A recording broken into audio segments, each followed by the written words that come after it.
Our local people, our local site asbestos checking officers, they're the people who hold the local asbestos management plan, and they're the people who monitor the condition of any material that we've got left in our buildings.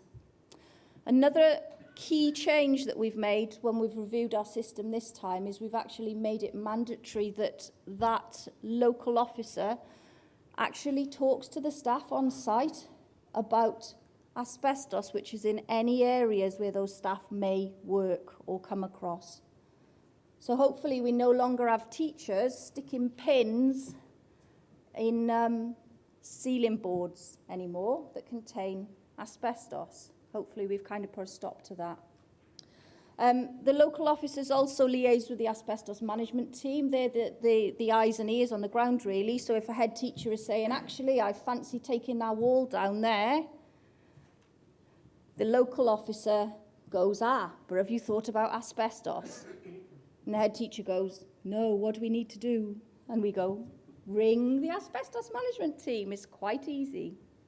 Okay, and the local guys also oversee the work of contractors that arrive on site. When I say contractors, I also mean our internal tradespeople there, because you remember I mentioned we've got lots of local staff that do work for us, directly employed. And essentially, the SACO makes sure no work starts on site without the contractor turning up or the tradesperson turning up with what we call an asbestos permit to work system. And they're only issued by the asbestos management team. We keep it all dead simple. They don't have to be experts on site. All they need to ask for is to see the permit. And if they haven't got the permit with a signature on, they just send the people back. They say, go away then, go and see the asbestos management team. You can't start work. And we find our works quite well. And our local asbestos check-in officers also make sure if we've got any licensed work taking place that the appropriate clearance certificates are provided and all work is taken away from site and they sign that that has happened on the permit. And they also coordinate activities if any suspect material is identified. This asbestos management team, it isn't people who work full-time on asbestos. We don't have that luxury.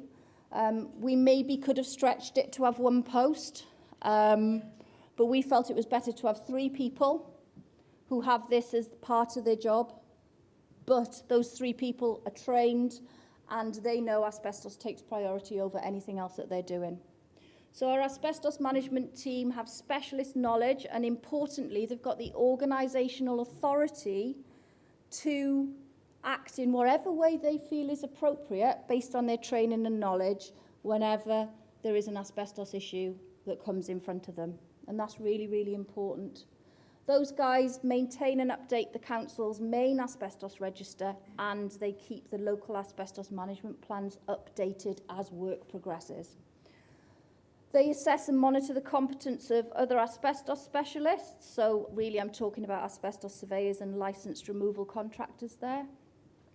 They authorise all the intrusive work on a building structure and they commission whatever surveys they feel is appropriate.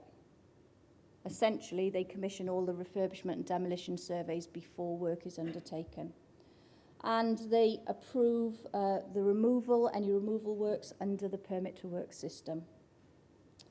They're the liaison with the local officers, and they make sure that the inspections that those local officers are supposed to be undertaken are actually undertaken.